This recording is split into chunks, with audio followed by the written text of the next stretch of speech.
कितने दिनों से योग का प्रशिक्षण ले रहे हैं। प्रशिक्षण का अर्थ होता है विशेषता हासिल करना। किसी भी कार्य के लिए हम दक्ष हों, प्रत्येक पहलू पर हमारी उसमें जानकारी हो, तो इसी संदर्भ में जैसा कि हम रोज सुनते हैं कि योग हमारे शरीर पर प्रभाव डालता है, शरीर के एक एक अंग पर, एक एक कोशिका पर प्रभाव डालता है। तो ये प्रभाव कैसे डालता है, तो इसको जानने के लिए हमें अपने शरीर को जानना बहुत आवश्यक है, क्योंकि उस परमपिता परमात्मा ने ये हमको शरीर दिया है और ये शरीर अपरिमित शक्तियों के साथ हमको दिया है। लेकिन उन अपरिमित असीमित शक्तियों को ना तो हम जानते हैं, ना उन्हें पहचानते हैं, और ना हम उनको जगाते हैं, और ना हम उनका उपयोग कर पा रहे हैं। तो इसलिए हमें इनके विषय में जानना बहुत आवश्यक है। जितना हम इस शरीर के बारे में जानते हैं, मात्र 1 से 2% ही हम जानते हैं। जो हमारी अपरिमित असीमित शक्तियां हैं, उनको मात्र हम 1 से 2% ही जानते हैं, और उन्हीं का उपयोग करते हुए हम अपना जीवन जीते हैं। 98 से 99% ऐसी शक्तियां हैं, अदृश्य हैं, अपरिमित हैं, अदृश्य हैं, उनको हम नहीं जानते हैं। तो उन सबको जानने के लिए, जगाने के लिए इस शरीर का समझना आवश्यक है। तो आज हम जानेंगे कि ये अदृश्य 99% शक्तियां हमारी कौन कौन सी हैं, और हम इन्हें कैसे जगा सकते हैं योग के द्वारा। तो सबसे पहले आइए हम जानते हैं कि हमारा जो शरीर है, जैसे हमने कहा कि ईश्वर ने हमको अपरिमित शक्तियों के साथ भेजा है, और ये शरीर में जो भी कुछ होता है अपने आप ईश्वर ने ऐसा शरीर बनाया है कि उसमें स्वतः ही सब कुछ होता रहता है। कुछ ही प्रतिशत हमको प्रयास करना पड़ता है, बाकी सब कुछ अपने आप होता है, ऑटोमेटिक होता रहता है। तो ये ऑटोमेटिक कैसे होता रहता है, तो इसके लिए हम पहले जानते हैं कि हमारे शरीर की संरचना कैसे हुई, कैसे इस अद्भुत शरीर को ईश्वर ने बनाया है। तो इसको जानने के लिए हम अपने शरीर को इन तत्वों के आधार पर कि हमारा ये शरीर कैसे बना है, किन किन तत्वों से बना है, इसको जानने के लिए हम अपने शरीर को थोड़े विभाजित करते हुए सुगमता के लिए, जैसे आसानी से हम उसे सीख सकें, जान सकें, तो इसके लिए हम इस शरीर को 3 रूपों में जानते हैं। पहला रूप उसका है, पहला भाग स्थूल शरीर, दूसरा है सूक्ष्म शरीर, और तीसरा है कारक शरीर। तो 3 भागों में विभाजित करते हुए हम इसको समझेंगे। तो पहला जैसे कि सूक्ष्म शरीर है, वो शरीर स्थूल शरीर है। पहला है स्थूल शरीर। अब स्थूल हम किसको कहेंगे, जो हमारा ये शरीर है, जो ऊपर से हमको दिखाई देता है कि हमारी आंख है, कान है, नाक है, त्वचा है, हाथ है, पैर है, ये हमको दिखाई देता है बाहर से। इसको हम कहेंगे स्थूल शरीर। जो हम आंखों से देख रहे हैं, दिखाई देता है, इसको हम स्थूल शरीर कहेंगे। दूसरा है सूक्ष्म शरीर। जो हमारे शरीर के अंदर सूक्ष्म शक्तियां हैं, वो किस तरह से हमारे शरीर के अंदर रहते हुए कार्य कर रही हैं, तो अंदर की शक्तियों को हम जानेंगे। उनमें से शक्तियां, आंतरिक शक्तियां, या ये हम कहेंगे आंतरिक पक्ष, ये शरीर का हमारा आंतरिक पक्ष है, और स्थूल शरीर हमारा शरीर का बाह्य पक्ष है। तो आंतरिक शक्ति जिसको हम कहेंगे सूक्ष्म शरीर, और ये सूक्ष्म शरीर जैसे आपने पढ़ा पंच प्राण, ये पंच प्राण हमें दिखाई नहीं देते हैं, लेकिन इनके बिना हम जीवित नहीं रह सकते हैं। तो सूक्ष्म शरीर का क्या है कि पंच प्राण, पंच कोश, पंच ज्ञानेंद्रियां, पंच कर्मेंद्रियां और इन ज्ञानेंद्रियों के पंच विषय और मन, बुद्धि, चित्त, अहंकार, ये सारे सूक्ष्म शरीर के अंग हैं। तो इनको हम कहेंगे सूक्ष्म शरीर, जिसमें पंच प्राण, पंच कोश, पंच ज्ञानेंद्रियां, पंच कर्मेंद्रियां, पंच ज्ञानेंद्रियों के पांच विषय, मन, चित्त, चेतना, अहंकार।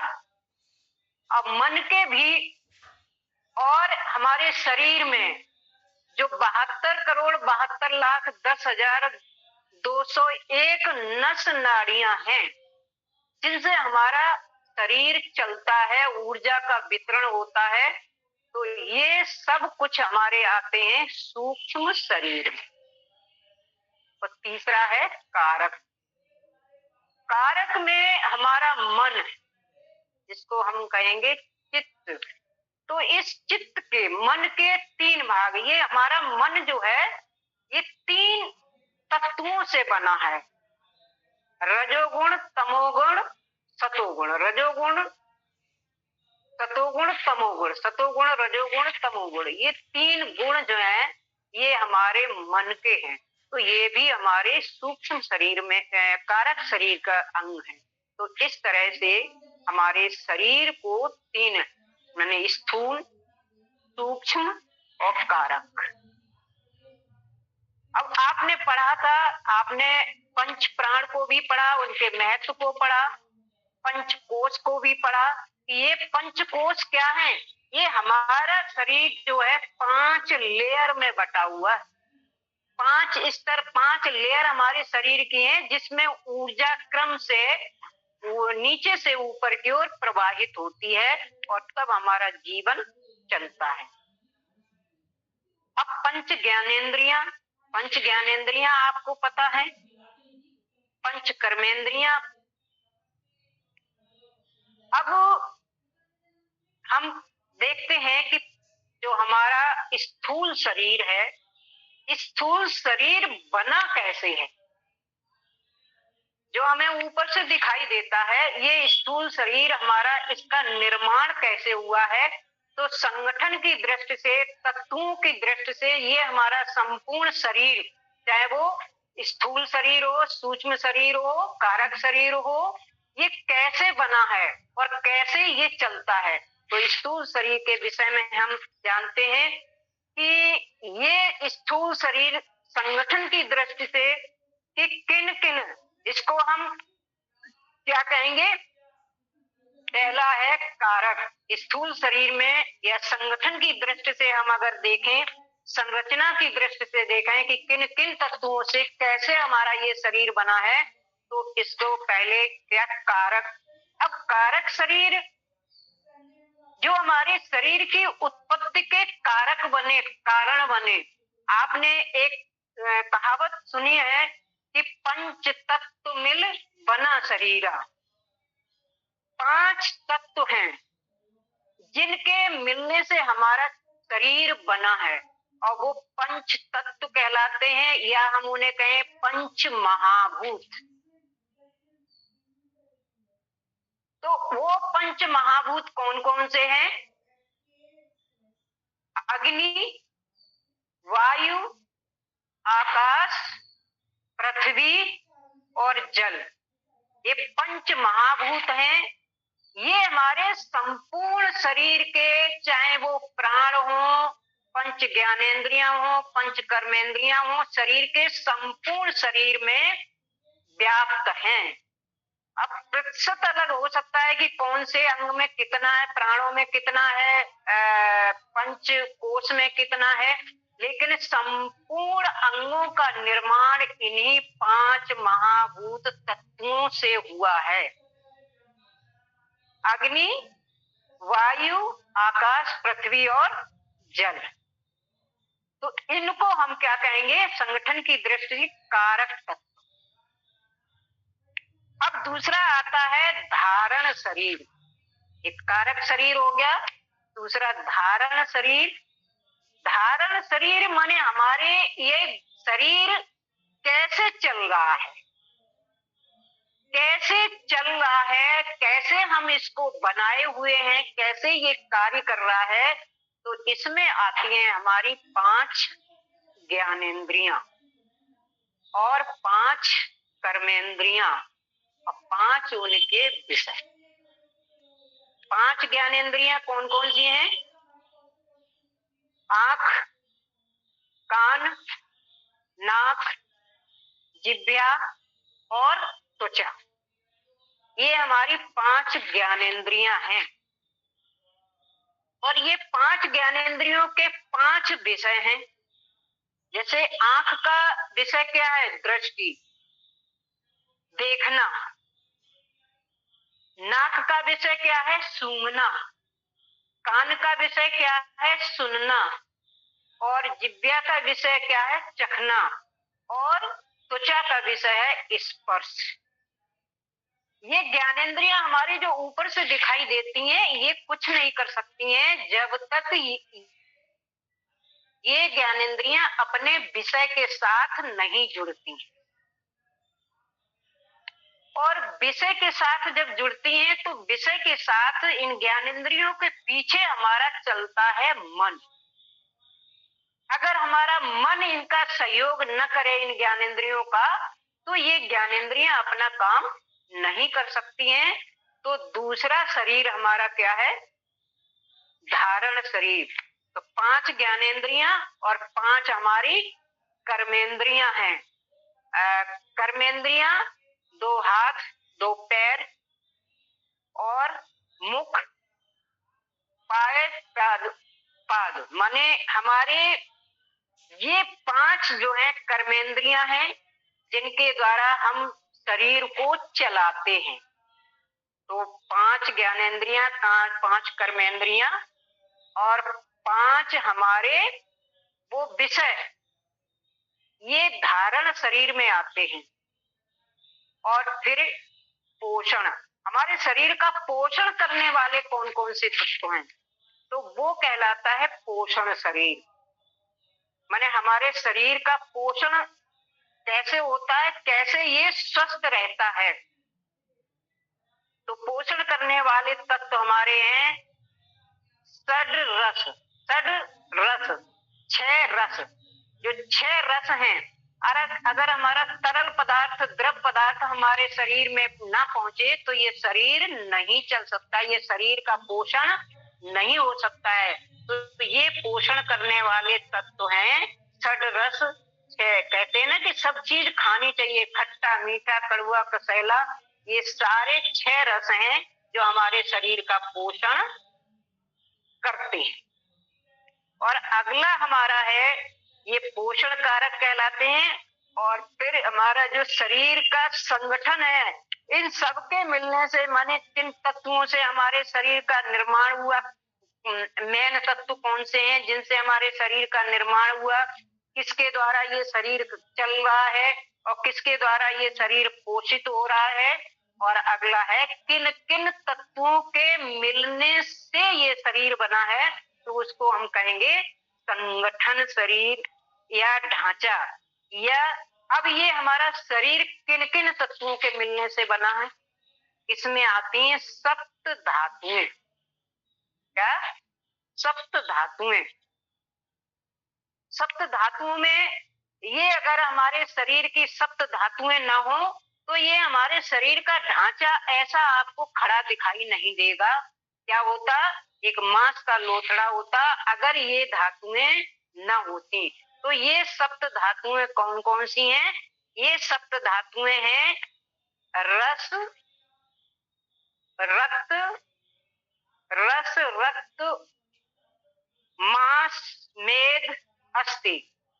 माने रस जिसको हम प्लाज्मा कहते हैं, ये शरीर के अंदर एक एक कोशिका के अंदर प्लाज्मा है, तो इसको हम रस, रक्त, ब्लड, मांस, मांसपेशियां, मांस, मेद जिसको हम चर्बी कहते हैं, मेद, अस्थि हड्डियां, मज्जा हड्डियों के बीच में जो हमारी रक्त कणिकाएं बनती हैं, जो हमारी सुरक्षा करती हैं, लाल और श्वेत रक्त कणिकाएं बनती, तो अस्थि मज्जा और फिर उसके बाद शुक्र वीर्य, शुक्र वीर्य, ये जो है हमारे 7 धातुएं हैं जिनके मिलने से ये शरीर बना है।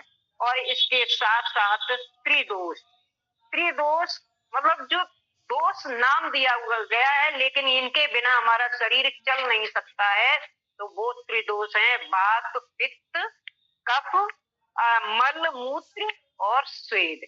ये 3 दोष हैं, इनके बिना हमारा शरीर चल नहीं सकता, ये भी हमारे शरीर के लिए आवश्यक हैं।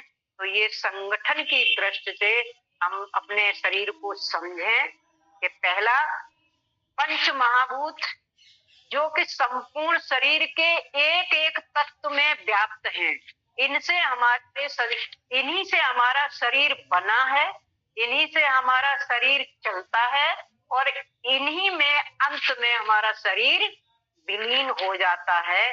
तो इस तरह से ये तत्वों का पंच महाभूत तत्व हमारे जीवन के आधार हैं, इन्हीं से शरीर बना है। और उसके बाद दूसरा क्या बताया, धारण, पंच ज्ञानेन्द्रियां, पंच कर्मेंद्रियां, और उसके बाद हमारा कौन सा शरीर है, पोषण, पोषण किसके द्वारा होता है, षड रस के द्वारा। और जो हमारा संगठन बना है, ढांचा बना है, वो सप्त धातुओं से, रस रक्त मेष मज्जा, अस्थि मेज मज्जा और शुक्र वीर्य, ये। और उसके बाद त्रिदोष, मल मूत्र स्वेद, ये सारी चीजें हैं, वात पित्त कफ, ये सभी मिलकर के हमारे शरीर को बनाते हैं, शरीर को चलाते हैं। इन शरीर में अब जब हमारा ढांचा बन करके तैयार हो जाता है, तो कहते हैं कि कैसे चलता है, आत्मा और परमात्मा रूपी जो हमारे शरीर के अंदर शक्ति है, और उस शक्ति के साथ जब हमारी प्राण ऊर्जा मिलती है, जिसको प्राण शक्ति कहते हैं, पंच प्राण है, महाप्राण है, तो जब ये मिलते हैं तब हमारा शरीर चलता है। इस तरह से संगठन की दृष्टि से हमने इस शरीर को पढ़ा कि ये शरीर में हम अब इसको हम कैसे चलाते हैं। इसको कहते हैं ना कि प्राणायाम हमारे वात पित्त कफ को संतुलित रहता है, मल मूत्र को, सबको संतुलित रखने के लिए हमें अपने आप को प्राणायाम की शरण में जाना ही पड़ेगा। अब इसके बाद हमारा आता है कि हमने जैसे बताया कि हमारा शरीर इस रहस्यमयी संरचना है, और शारीरिक पक्ष और मानसिक पक्ष। मानसिक पक्ष में शारीरिक हमने बताया ही, अब मानसिक जो या अंतः पक्ष जिसको कहेंगे, जिसमें हमारी 5 ज्ञानेंद्रियां, 5 कर्मेंद्रियां और 5 ज्ञानेंद्रियों के सूक्ष्म तत्व, ये हमने आपको बताए। अब ये सूक्ष्म तत्व और मन बुद्धि अहंकार, ये 3 चीजें हैं। तो ये 18 तत्व जो हैं मिलकर के हमारे सूक्ष्म शरीर का निर्माण करते हैं। कौन से 18 तत्व? कि 5 हमारे 5 ज्ञानेंद्रियां, 5 कर्मेंद्रियां और 5 हमारे कर्मेंद्रियों के सूक्ष्म तत्व, और 3 हमारे तत्व मन बुद्धि अहंकार। ये 18 तत्व हमारे शरीर के कौन से अंग हैं? सूक्ष्म शरीर इसको कहते हैं। और इन्हीं के अंदर हमारे पंच प्राण, पंच कोश, पंच ज्ञानेंद्रियां, पंच कर्मेंद्रियां और ये सारी चीजें आती हैं। और कारण शरीर तीसरा बताया था कि हमारे मन के जो गुण हैं, मन हमारे किन तत्वों से बना है, उसके विशेष गुण हैं, क्या है? सतोगुण, रजोगुण और तमोगुण। अब देखिए, इनके साथ जैसे हमने बताया कि प्राण ऊर्जा, प्राण ऊर्जा जब इनमें इनका सहयोग मिलता है, और प्राण ऊर्जा क्या है कि हमारे शरीर के अंदर उसी तरह से प्रवाहित होती है जिस तरह से बिजली प्रवाहित होती है। बिजली, विद्युत ऊर्जा। अब विद्युत ऊर्जा में आपने देखा कि पॉजिटिव और नेगेटिव दो वो होते हैं। इसी तरह से हमारे शरीर की जो ऊर्जा चलती है उसमें भी पॉजिटिव और नेगेटिव होते हैं। जैसे पॉजिटिव और नेगेटिव जो हमारी नासिका रंध्र है, यहाँ वो ऊर्जा नीचे से, जैसा मूलाधार तत्व बताया, मूलाधार चक्र, वहां से ऊर्जा प्रवाहित होती है और ऊपर आकर के यहाँ से फिर नीचे आती है। तो इसमें भी पॉजिटिव नेगेटिव ऊर्जा का जब संगम होता है तभी हमारा शरीर चलता है। इस तरह से हमारा शरीर बना है। ये रहस्यमयी संरचना आपको हमने बताई। इसके साथ ही एक और रहस्यमयी संरचना इसी के साथ हम, क्या रहस्य है, ये तो हमने संगठन की दृष्टि से बताया कि ये शरीर को, इसको भी जान लेना आवश्यक है। अब दूसरी रहस्यमयी क्या है संरचना? जैसा आपको मालूम है कि 99% हमारी शक्तियां अदृश्य हैं, जो छुपी हुई हैं, जो हमको दिखाई नहीं देती हैं, जिनको हम प्राणायाम, आसन, व्यायाम, प्राणायाम के माध्यम से जागृत कर सकते हैं। तो इसको जागृत करने के लिए हमें सबसे पहले अपनी शरीर की एक सूक्ष्मतम इकाई है, कहते ना, जैसे हम कोई मकान बनाते हैं, हमारा शरीर भी एक मकान की तरह है। मकान की सबसे छोटी इकाई क्या है? जब हम मकान बनाते हैं तो ईंट की तलाश करते हैं, और ईंट जो है किससे बनी है? मिट्टी के एक एक कण को जोड़ के बनी है, तब वो ईंट बनती है। और एक ईंट को जब हम समांतर पैरेलल खड़ा करके यानी एक दीवार बना देते हैं तो एक दीवार बनती है। कई ईंटों को मिला करके एक दीवार बन जाती है, और फिर कई दीवारों को मिला करके एक कमरा बन जाता है, और कई कमरों को मिला करके एक मकान बनता है। उसी तरह से हमारे शरीर के सबसे छोटी इकाई ईंट की तरह, हमारे शरीर की सबसे छोटी इकाई क्या है? कोशिका। सबसे छोटी इकाई जिसको हम सेल कहते हैं, कोशिका कहते हैं। और हम लोग जब प्राणायाम करते हैं, सुखदेव स्वामी जी महाराज या कोई भी, जब भी हम लोग भी करते हैं प्राणायाम, तो प्राणायाम कहते हैं कि भस्त्रिका करिए, कपालभाति करिए, और उससे एक एक कोशिका तक ऊर्जा पहुंचती है, एक एक कोशिका तक ऑक्सीजन पहुंचती है, और उस ऑक्सीजन से एक एक कोशिका के अंदर ऊर्जा उत्पन्न होती है, और वो ऊर्जा फिर पूरे शरीर को प्रवाहित होती है। तो इस तरह से हमारी अगर कोशिकाएं,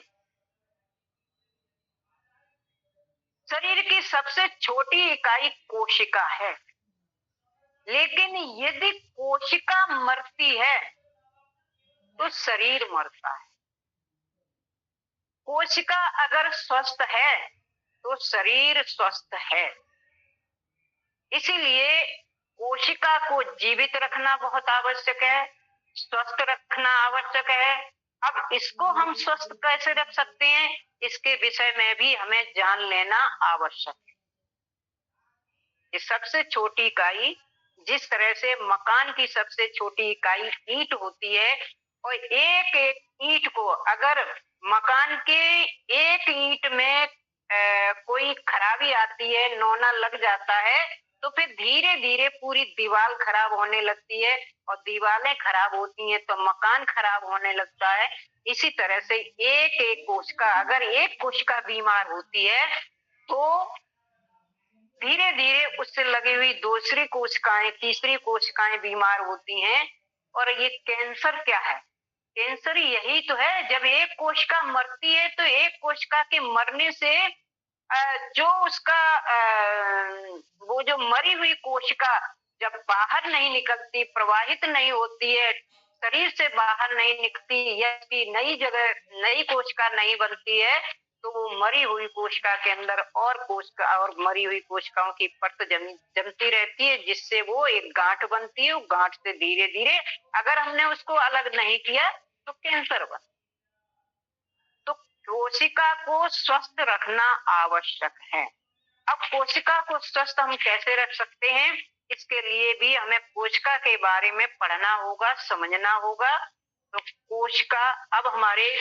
कोशिका हमारे शरीर की सबसे छोटी इकाई है और ऐसा कहते नहीं, ये सच है। जैसे बच्चा माँ के गर्भ में स्थापित होता है, माँ गर्भ धारण करती है, तो पुरुष की एक कोशिका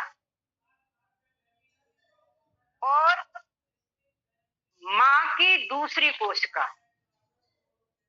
दोनों कोशिकाएं जब मिलती हैं तब एक कोशिका बनती है और उस कोशिका का विभाजन होता है। कोशिकाएं हमारी जो हैं, इसमें ईश्वर ने एक अद्भुत शक्ति देकर भेजा है। क्या शक्ति देके भेजा है कि कोशिकाओं में स्वयं विभाजन होता है। अपने आप ये एक कोशिका दूसरी कोशिका में विभाजित हो जाती है, फिर दो कोशिकाएं बनती हैं, दो से चार बनती हैं, चार से छह बनती हैं, छह से इस तरह से ये कोशिकाएं। ऐसा श्रद्धेय स्वामी जी महाराज को भी कहते सुना होगा और ये साइंस भी कहता है कि ये कोशिकाओं में स्वतः विभाजन होता है। स्वतः विभाजन क्रिया के द्वारा ये कोशिकाएं अपना जन्म लेती रहती हैं, यानी नई कोशिकाएं बनती रहती हैं और पुरानी कोशिकाएं मरती रहती हैं। ये आजीवन क्रिया चलती रहती है हमारे शरीर के अंदर। अगर ये कोशिकाएं नई कोशिकाएं न बने और पुरानी कोशिकाएं न मरे तो ये शरीर चल नहीं सकता है। ये अद्भुत शक्ति देकर के ईश्वर ने हमें भेजा है, समझ लीजिए।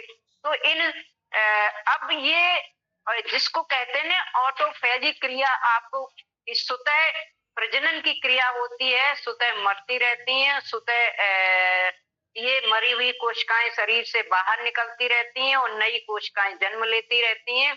अब इनमें से जो कोशिकाएं हैं वो तीन तरह की कोशिकाएं हैं कि कहते हैं कि हमारी जो ब्रेन सेल है, चलिए इसको कल बताएंगे क्या है ब्रेन सेल और कैसे करती हैं।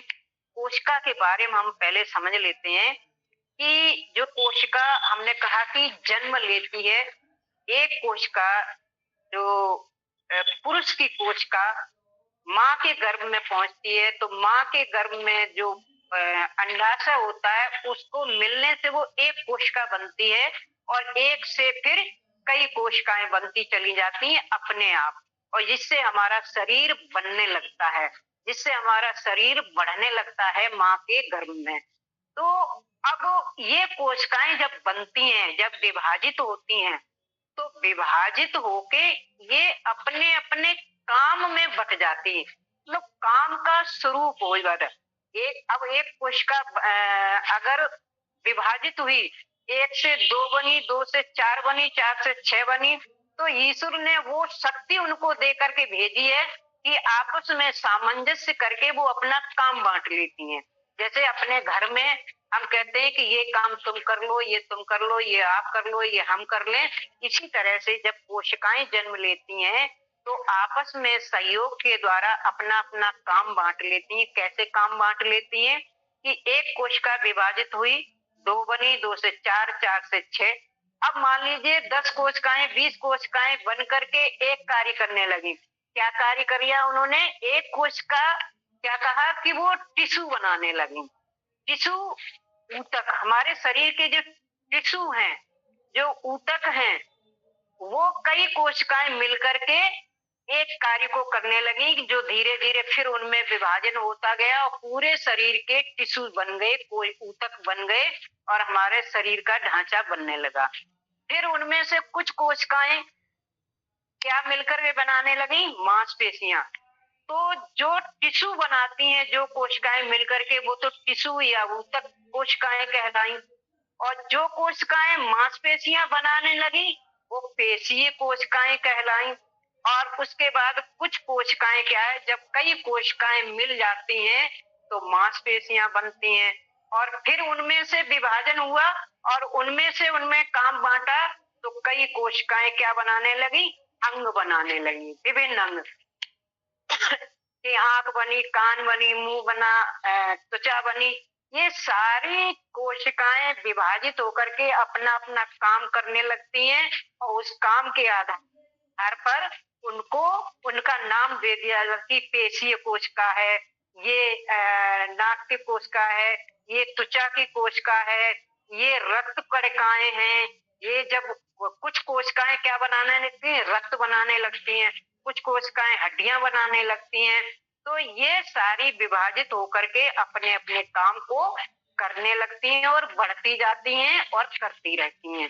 तो इस तरह से एक कोशिका थी, एक कोशिका मुख्य क्या है, एक कोशिका विभाजित हुई, क्या बने? ऊतक बने। फिर और कोशिकाएं विभाजित, ऊतक के बाद क्या बना? मांसपेशियां बनी। फिर मांसपेशियों के बाद क्या बना? अंग बने।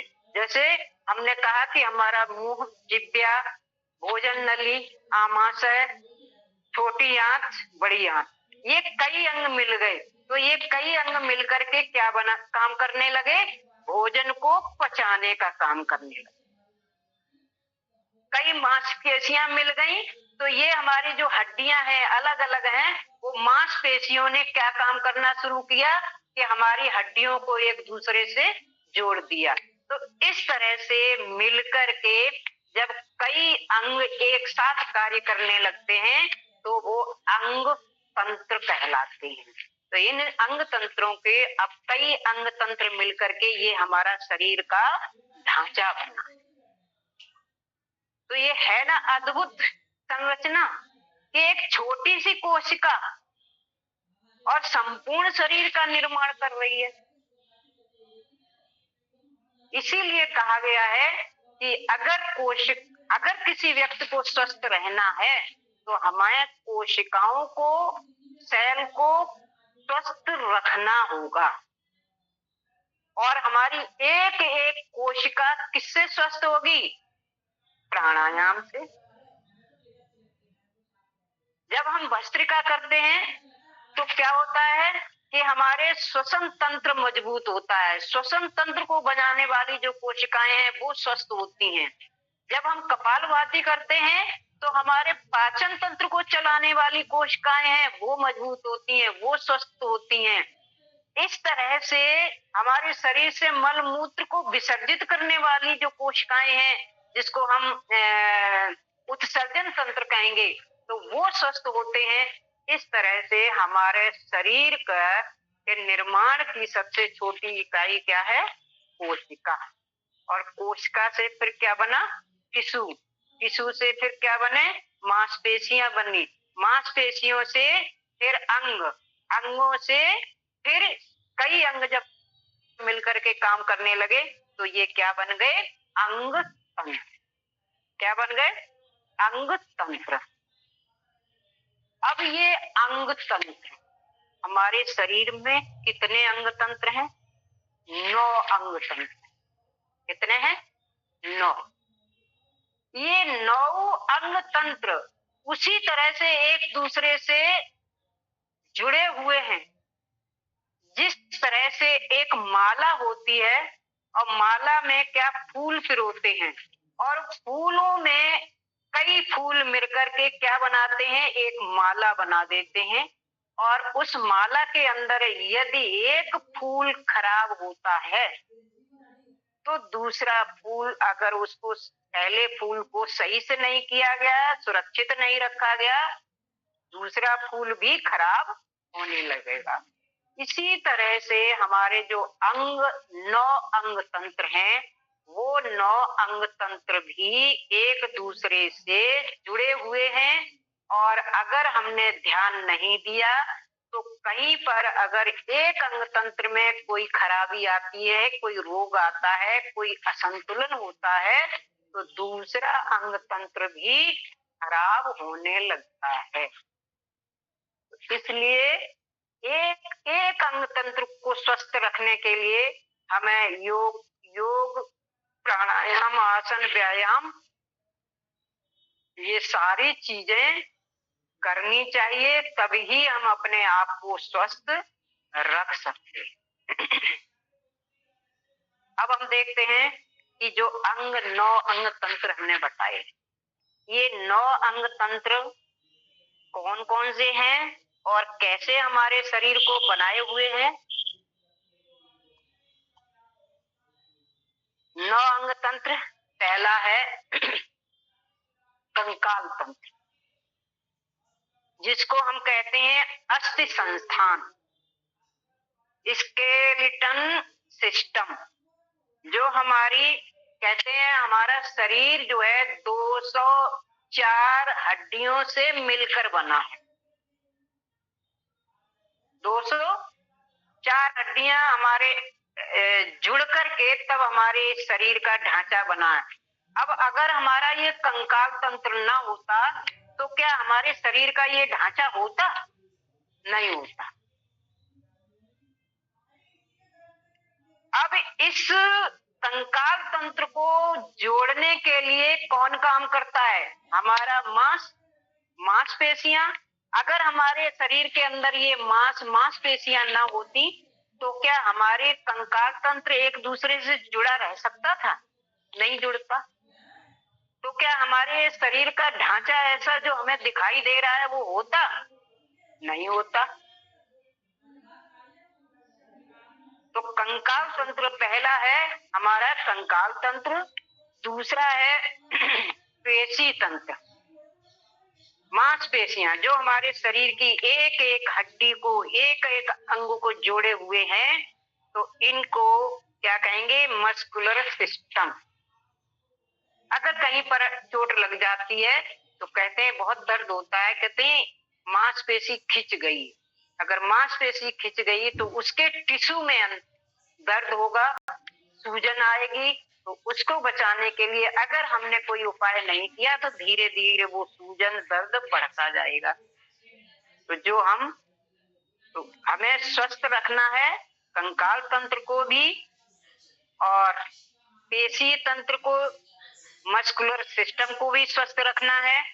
उसके बाद हमारा आता है सर्कुलेटरी सिस्टम, रक्त परिसंचरण तंत्र। हमारे हार्ट में रक्त जो है हृदय में जाता है, स्वस्थ होकर के संपूर्ण शरीर को नाड़ियों के माध्यम से शरीर के एक एक कोशिका तक रक्त, शुद्ध रक्त हृदय से जाता है। कहाँ? एक एक कोशिका को पहुंचता है। और एक एक कोशिका जब कार्य करने के कारण वहां पर शुद्ध रक्त अशुद्ध हो जाता है, तो वहां से अशुद्ध रक्त हमारी रक्त वाहिनियों के द्वारा हृदय में पुनः आ जाता है। तो ये हमारा जो हृदय धड़कता है, तो रक्त हृदय में शुद्ध होकर के संपूर्ण शरीर को जाता है और संपूर्ण शरीर से अशुद्ध रक्त हृदय में आता है शुद्ध करने के लिए। तो इस प्रक्रिया को हम क्या कहेंगे? रक्त परिसंचरण तंत्र। जो हमारे शरीर में रक्त, ये ब्लड जो है घूमता रहता है हार्ट से कोशिका तक, कोशिका से हार्ट तक, तो इसको हम कहेंगे रक्त परिसंचरण तंत्र या सर्कुलेटरी सिस्टम। अगर हमारा रक्त परिसंचरण तंत्र सही नहीं हुआ, स्वस्थ नहीं हुआ, तो क्या होगा? हमारे इस रक्त के माध्यम से ही हमारे शरीर के हार्मोन एक एक अपने आवश्यक कार्य के लिए एक एक अंग तक जाते हैं। जिस हार्मोन की जिसको आवश्यकता होती है वो रक्त के माध्यम से पहुंचता है। हमारी जो ग्रंथियां होती हैं उनसे वो हार्मोन निकल के वहां पहुंचता है ऊर्जा का प्रसार भी रक्त के माध्यम से होता है। अशुद्धियां जो हैं वो रक्त के माध्यम से शरीर से बाहर निकलती हैं। तो ऑक्सीजन का आना जाना वो रक्त के माध्यम से होता है। तो यदि हमारा रक्त परिसंचरण तंत्र स्वस्थ नहीं हुआ तो हमारा शरीर भी स्वस्थ नहीं रह सकता है। तो इस तरह से अगला क्या है? श्वसन तंत्र। क्या है? Respiratory system. श्वसन तंत्र में कहते हैं भस्त्रिका करो, अधिक से अधिक ऑक्सीजन को अंदर लो, अधिक से अधिक वायु भस्त्रिका के द्वारा हमारे फेफड़ों में पहुंचती है। फेफड़े क्या कार्य करते हैं? ऑक्सीजन को अलग करके हमारे हार्ट में भेजते हैं, जो क्या है शुद्ध रक्त के माध्यम से ऑक्सीजन एक एक कोशिका तक पहुंचती है और अशुद्ध रक्त इसके माध्यम से कार्बन डाइऑक्साइड के रूप में बाहर निकलता है। ये तो इस तरह से ये हमारा श्वसन तंत्र भी कार्य करता है संपूर्ण शरीर के लिए। और अगला क्या है? स्नायु तंत्र। स्नायु तंत्र जिसको हम कहते हैं नर्वस सिस्टम। नर्वस सिस्टम है, इसको स्नायु तंत्र कहते हैं, नर्वस सिस्टम कहते हैं और उसको सूचना तंत्र भी कह सकते हैं। नर्वस सिस्टम क्या कार्य करता है? जो अभी आपने पढ़ी 5 ज्ञानेंद्रियां, 5 ज्ञानेंद्रियों के विषय क्या है कि आंख का कार्य देखना, कान का सुनना, जिह्वा का चखना और त्वचा का स्पर्श करना। तो ये 5 ज्ञानेंद्रियां क्या करती हैं? इनके साथ जब हमारा मन मिलता है, मन साथ देता है, सहयोग देता है, तब हमारी ये ज्ञानेंद्रियां हमारे चारों तरफ के वातावरण से, बाह्य वातावरण से जो ज्ञान प्राप्त करती है। जो ज्ञान का मतलब आंखें हमारी जैसा देखती हैं, कान हमारे जैसा सुनते हैं, जिह्वा हमारी जैसी चखती है, स्पर्श त्वचा हमारी जैसा स्पर्श करके अनुभव करती है, ज्ञान प्राप्त करती है। तो ज्ञान ये 5 ज्ञानेंद्रियां जैसा अपने अपने विषयों के माध्यम से ज्ञान प्राप्त करते हैं, वो ज्ञान हमारे कहाँ पर पहुंचता है? ये ध्यान केंद्र पर पहुंचता है। कहते हैं ना, प्राणायाम के द्वारा ये 5 ज्ञानेंद्रियां हमारी अंतर्मुखी होने लगती हैं। अगर हमने इन ज्ञानेंद्रियों पर लगाम नहीं लगाई, संयम नहीं बरता, तो ये ज्ञानेंद्रियों का स्वभाव तो क्या है? बाहर की ओर भागती रहेंगी, आंखें उल्टा सीधा देखती रहेंगी, कान उल्टा सीधा सुनते रहेंगे और जो भी ज्ञानेंद्रियां हैं वो अपना अपना काम, अगर इन पे कंट्रोल नहीं किया, संयम नहीं किया, लगाम नहीं लगाई, तो जिज्ञा हमारा क्या है? जैसे ही कोई अच्छी चीज देखेंगे खाने के लिए लालच करेगी। तो कहते हैं जो ज्ञानेंद्रियां जैसे हमारा ज्ञान प्राप्त करती हैं, जैसा देखती हैं, जैसा भोजन, ये सब ज्ञानेंद्रियों का भोजन है। ये भोजन जैसा लेती हैं वैसा हमारा मन ग्रहण करके वो कहाँ पहुंचाता है? हमारे ध्यान केंद्र पर पहुंचाता है और मस्तिष्क के द्वारा फिर वहां पर मस्तिष्क में क्या है? बुद्धि। तो जब हमारा ये ज्ञानेंद्रियां जो ज्ञान प्राप्त करती हैं, वैसे ही हमारा विचार बनता है और वैसे ही जब विचार बनता है तो वैसे ही फिर उस विचार का बुद्धि के द्वारा निर्णय लिया जाता है। अगर आप अच्छा सोचोगे, अच्छा देखोगे तो अच्छा सोचोगे, अच्छा खाओगे तो आपके लिए, स्वास्थ्य के लिए अच्छा होगा, अच्छा सुनोगे तो अच्छा होगा, बुद्धि भी उसका वैसा ही तो निर्णय लेगी, विचार भी हमारा वैसा ही बनेगा जैसे हमारी ज्ञानेंद्रियों से हमें ज्ञान प्राप्त होगा। और वैसे ही फिर हमारे विचार बनेंगे और वैसे ही हमारे फिर कर्म बनेंगे, वैसे ही हमारी ज्ञानेंद्रियां अपने आप काम करने लगेंगी।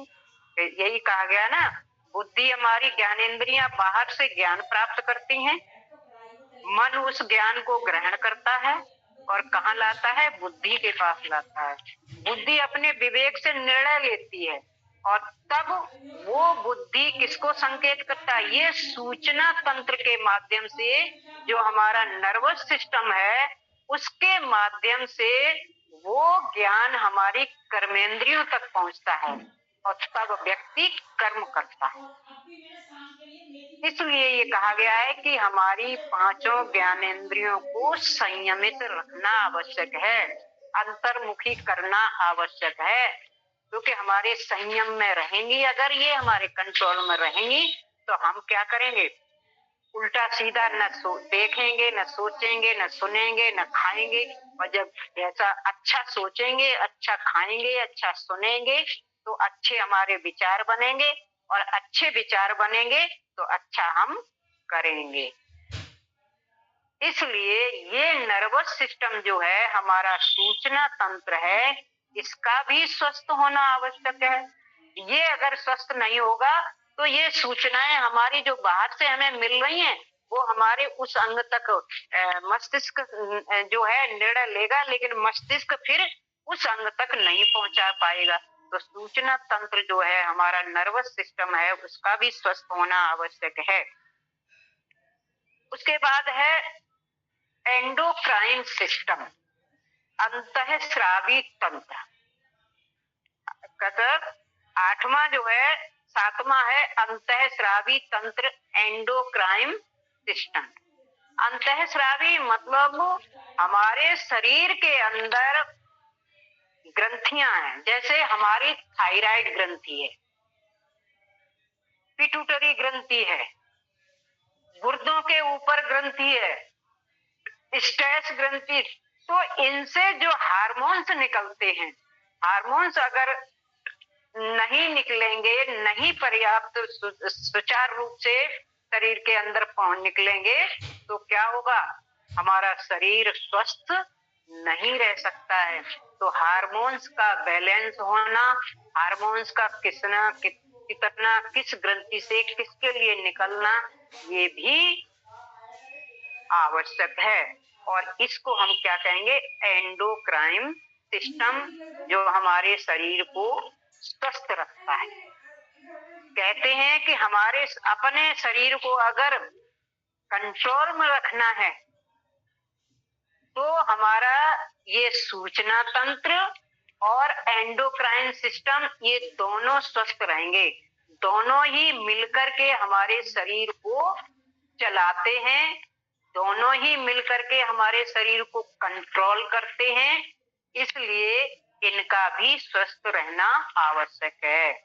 सूचना तंत्र हो गया, स्नायु तंत्र या नर्वस सिस्टम, एंडोक्राइन सिस्टम, और आठवां है उत्सर्जन तंत्र, एक्सक्रीटरी सिस्टम, उत्सर्जन तंत्र।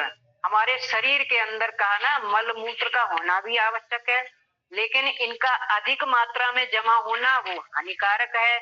शरीर के अंदर कार्बन डाइऑक्साइड, ब्लड के अंदर कार्बन डाइऑक्साइड की मात्रा, या शरीर के अंदर हमारे तेजाब का बनना, ये सारी जो है जो हमारे शरीर के लिए अनावश्यक है, जो आवश्यक मात्रा से अधिक हैं, उनका निकलना भी आवश्यक होता है।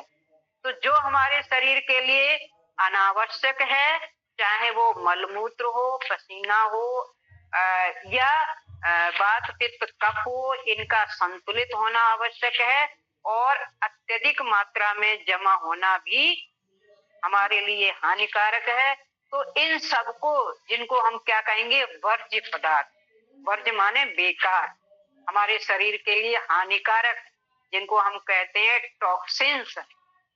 तो इन टॉक्सिन्स का निकलना या मलमूत्र का निकलना हमारे शरीर से आवश्यक होता है।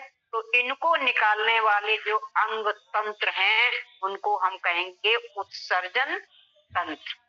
अगर ये शिथिल हो गए, ये इन्होंने काम करना बंद कर दिया, तो भी व्यक्ति जीवित नहीं रह पाता है। और अगला है नमा, जो है प्रजनन तंत्र, रिप्रोडक्टिव सिस्टम। ये संसार चलता रहे, इसलिए हर जीव अपने रूप में अपनी संतान को जन्म देता है तो ये भी आवश्यक है। तो इस तरह से हमारे शरीर के 9 अंग तंत्र हैं। इनको थोड़ा डिटेल में पढ़ने के लिए तो नहीं, लेकिन इनको समझना बहुत आवश्यक है। और इन सबको हम स्वस्थ रख सकते हैं योग आसन प्राणायाम के द्वारा। इसीलिए कहा गया है कि योग के बिना जीवन स्वस्थ नहीं रह सकता है। योग को आपको, हमको, सबको अपनाना ही होगा, अपने लाइफ स्टाइल का एक अंग बनाना ही होगा अगर हमें इनको स्वस्थ रखना है। तो इस तरह हमारे ये सिस्टम 9 सिस्टम हुए, अंग तंत्र हुए, जिनको और आगे हम पढ़ते रहेंगे, धीरे धीरे बताएंगे। तो ये छोटी मोटी सी हमको शरीर विज्ञान नहीं पढ़ना है, लेकिन हमें ये जान लेना आवश्यक है कि ये हमारे अंग हैं, ये हमारी इनकी संरचना ऐसे हुई है और इनको हमें स्वस्थ रखना क्यों आवश्यक है और इसको हम स्वस्थ कैसे रख सकते हैं। तो योग प्राणायाम के द्वारा हम इनको स्वस्थ रख सकते हैं। और स्वस्थ रखना कि एक एक अंग का, एक एक कोशिका का स्वस्थ रखना आवश्यक है, तभी हम पूर्ण स्वस्थ जीवन जी सकते हैं। तो इसी के साथ आज के हम इस सत्र को यहीं पर विराम देंगे। और इस संबंध में अगर किसी को कुछ पूछना है तो पूछ सकते हो। तो बहुत बहुत धन्यवाद आप सभी को कि आपने हमें सुना। ओम।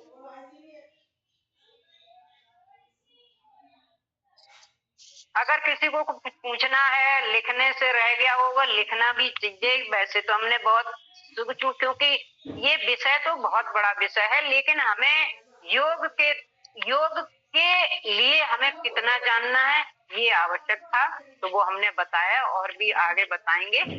तो इस संबंध में जितना आज हमने बताया है उस विषय में अगर किसी को कुछ पूछना है तो वो पूछ सकते हो। दीदी ने जो अभी 9 अंग के बारे में बताया है, उसके अगर किसी का कोई पॉइंट लिखने से रह गया हो तो वो पूछ सकती है मैंने, या उसमें क्या समझ में नहीं आया जो अभी पढ़ाया है ना शारीरिक संरचना के बारे में। हेलो मैम, इसके जो 9 अंग तंत्र बताए हैं, 9 अंग तंत्र बताए हैं, कंकाल तंत्र, पेशी तंत्र है, रक्त प्रसंचरण है, श्वसन तंत्र है, स्नायु तंत्र है, सूचना तंत्र यानी नर्वस सिस्टम, एंडोक्राइन तंत्र है। इसके नेक्स्ट वाला क्या था? एंडोक्राइन सिस्टम, उत्सर्जन। हाँ जी, उसके बाद उत्सर्जन प्रजनन तंत्र लास्ट वाला था आई थिंक। वो तो सर्जन तंत्र हो गया, वो तो सर्जन तंत्र, प्रजनन तंत्र। ये 9 अंग। क्या मैम ये रिटिन जो आएगा उसमें आएंगे? हाँ आएंगे। नहीं उसमें कोई जरूरी नहीं। हाँ संख्या आ सकती है और ये बताना इसलिए डिटेल में इसीलिए डिटेल में नहीं पढ़ेंगे क्योंकि इनका ये जैसे जिस तरह से हमारा शरीर, ये शरीर हमारा क्या है, एक माला की तरह है। ये 9 अंग तंत्र एक दूसरे से जुड़े हुए हैं और अगर एक दूसरे को जुड़े हुए हैं, एक दूसरे को सहयोग कर रहे हैं, एक दूसरे को सहयोग करते हुए ये हम अपना जीवन जीते हैं। तो अगर हमें हर चीज पे ध्यान नहीं देंगे तो कहीं न कहीं कोई न कोई कमी आएगी, कोई न कोई बीमारी आएगी। अगर हमारा एक अंग खराब होता है तो धीरे धीरे फिर, और इसीलिए योग प्राणायाम के द्वारा हम कहते हैं कि जैसे ही बीमारी शुरू हो तुरंत उस पर कंट्रोल करना चाहिए। जी ओके, वैसे सब समझ आया। Thank you ma'am.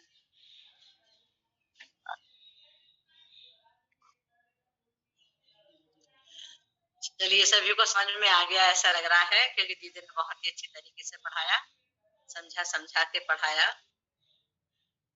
देखो ये जो हमारी 5 ज्ञानेंद्रियां हैं ये बहुत एकदम समझ में नहीं आती हैं, लेकिन आप ये समझिए, इतना समझ लीजिए कि जो 5 ज्ञानेंद्रियां हमारी हैं इनको समझना बहुत आवश्यक है कि ये जो जैसे आंख आंख का काम क्या है? देखना, और देखना उनका भोजन है। हम कहते हैं कि जो हमने भोजन खाया, जो हमने भोजन किया है उसी का असर पड़ता है हमारे शरीर पर, उसका ही नहीं, सबका पड़ता है। जैसा हम देखते हैं, जैसा हम सुनते हैं, जैसा हम खाते हैं, जैसा हम स्पर्श करते हैं, अनुभव करते हैं, वो ज्ञान बाहर से हमारी ज्ञान इंद्रियों ने लिया, और वो ज्ञान कहाँ पहुंचा? हमारे मन के सहयोग। कहते हैं, एक कहावत कहते हैं, मन के हारे हारे मन के जीते जीत। इसीलिए कि मन का अगर ज्ञानेंद्रियों को सहयोग न मिले तो ये ज्ञान हमारी ज्ञानेंद्रियां काम नहीं कर सकती हैं, और मन हमारी ज्ञानेंद्रियों के पीछे चलता है। और जैसे ही बाहरी वातावरण से ज्ञानेंद्रियां हमारे जो देखती हैं, जो सुनती हैं, जो अनुभव करती हैं, वो हमारे मन को वो मिलता है, और मन तुरंत हमारे कहाँ पहुंचाता है? मस्तिष्क को देता है, जिसको हम बुद्धि कहेंगे, और वो बुद्धि फिर निर्णय लेती है। तो आपने जैसा देखा है वैसा ही तो निर्णय लेगी। जो ज्ञान आपने उसको बुद्धि को पहुंचाया है वही तो निर्णय लेगी। अगर आपने अच्छा देखा है, अच्छा सोचा है, अच्छा सुना है, तो आपके विचार भी वैसे ही बनेंगे, और विचार वैसे ही बनेंगी, वैसे ही भावना, वही विचार कहाँ पहुंचता है? हृदय को पहुंचता है, और हृदय हमारा भावनाओं का केंद्र है, और भावनाएं जब बनती हैं तो विचार बनते हैं, तो वही फिर नर्वस सिस्टम के द्वारा वही विचार हमारी इंद्रियों होता है, और फिर वैसा ही हम लगते हैं। इसलिए कि योग के द्वारा हमने कहा था कि जब आप पढ़ाए उन 8 अंगों में 5 शुरू के जो हैं वो क्रिया करते हुए अपनी इन 5 लाते हैं, हमारी अंतर्मुखी होती, और यहाँ अंतर्मुखी, अगर अंतर्मुखी का मतलब क्या हुआ? ज्ञानेंद्रियां हमारे कंट्रोल में होती हैं, ज्ञानेंद्रियों पर संयम हो जाता है कि ऐसा नहीं, हमने अच्छा भोजन देखा, अगर हमारी जिह्वा पर संयम है तो हम फिर उसकी तरफ दौड़ेंगे नहीं, आवश्यकता जितनी समझेंगे उतना ही हम लेंगे, जब हमारा आवश्यकता होगी तभी हम लेंगे। ये हमारी ज्ञानेंद्रियों का कंट्रोल करने वाले के लिए एक ही साधन है, वो है प्राणायाम। तो इनको समझना हमारी बहुत आवश्यक है जी। और किसी को कोई बात पूछनी हो तो वो पूछ। चलिए दीदी, किसी को नहीं पूछना है, सबको समझ में आ गया। चलिए आज बहुत बहुत धन्यवाद हमारी आदरणीय राज्य प्रभारी दीदी जी का, जो आपने आज शारीरिक संरचना के बारे में बहुत ही विस्तार से और बहुत ही सूक्ष्म तरीके से, सहजता सरलता से आपने सभी को पढ़ाया, तो सबकी समझ में भी आया और लिखा भी है। जो भी क्वेश्चन आएंगे शॉर्ट में आएंगे, लेकिन सब आना जरूरी है, जैसा दीदी जी ने बताया भी, क्योंकि आपको थोड़ा थोड़ा बता रहा है। वैसे तो ये कम से कम 4-5-6 दिन में खत्म होगा, है ना, चैप्टर जो है, लेकिन ये है कि आपको थोड़ा थोड़ा बताया कि सारी जानकारी होनी चाहिए कि हमारे शरीर में कोशिकाओं का क्या काम है, जैसा बताया है 9 अंग तंत्र के बारे में दीदी ने बताया, तो ये सब आपको आना चाहिए, इसकी जानकारी होनी चाहिए आपको, ठीक है ना। तो बहुत बहुत धन्यवाद आदरणीय दीदी जी का। देखिए अब आपको पता होगा ना, ये सब पढ़ने के बाद में जैसे सुबह को आप लोग क्या करते हैं कि आपने अपनी अटेंडेंस तो लगा दी खोल के, आप जुड़ गए, फिर रजाई ओढ़ ओढ़ के सो जाते हो, नहीं करते हो प्राणायाम। तो प्राणायाम का हमारे जीवन में क्या महत्व है, क्योंकि जब तक हम प्राणायाम नहीं करेंगे, पूरी ऑक्सीजन हमारे शरीर के अंदर नहीं जाएगी, तब तक हम स्वस्थ नहीं रह सकते। तो वो सब हमारे ब्लड के साथ में हमारी ऑक्सीजन भी मिली होती है। जहाँ जहाँ हमारे शरीर में जितनी आवश्यकता होती है वो सेल्स के द्वारा वहां वहां हमारी नहीं पहुंच जाती है। तो इसलिए अभी तक जो सो रहे हैं ना, वो जग जाओ, कल सुबह से पूरा पूरा योग करना है ना। ये नहीं कि खाली हम सर्टिफिकेट ले रहे हैं, जुड़ गए, शाम का ले लिया, सुबह का थोड़ा सा देख लिया, नहीं। अभी जो नहीं कर रहे थे तो वो भी पूरा 1 घंटे का ही तो है, 1.5 घंटे का। सुबह को आप योगाभ्यास भी जरूर करेंगे, तभी हमारा शरीर स्वस्थ रह पाएगा और आपको उसका अनुभव भी होगा। ठीक है ना, अनुभव जब भी होगा जब आप उसको करेंगे, प्रैक्टिकली करेंगे। जब सुनने से कुछ नहीं होता, आप पढ़ नहीं रहे हैं, ना जॉगिंग कर रहे हैं, ना प्राणायाम कर रहे हैं, क्योंकि प्राणायाम के बारे में भी जैसे स्वामी जी भी बताते हैं, और हमारी जितनी भी हमारी बहनें जितनी, क्योंकि सब राजस्थान की बहनें हैं जो आपको सब करा रही हैं, है ना, तो बहुत अच्छे तरीके से करा रही है, अनुभवी बहनें हैं जिनके द्वारा जो है ये सब कार्यक्रम कराया जा रहा है, सुबह का भी शाम का भी। तो आप लोग सब करिए, और तभी आपको पता चलेगा कि आपको एकदम आपके शरीर में पता चलेगा कि हमारा शरीर पहले कैसा था, और हम जब ये योगाभ्यास कर रहे हैं उससे हमारे शरीर पे क्या प्रभाव पड़ रहा है, स्वयं देखेंगे, और आप फिर उस अनुभव को बताएंगे। एक सत्र दीदी से कहेंगे ऐसा भी रखेंगे कि इन प्राणायाम के करने के बाद में शाम का सत्र, सुबह का सत्र लेने से आपके जीवन पे उसका क्या प्रभाव पड़ा, आपके अनुभव भी पूछे जाएंगे। ठीक है, तो दीदी जी अभी सत्र को ये विराम दे देते हैं शांति पाठ के साथ में। जी दीदी शांति पाठ करते हैं। जी, चलिए कर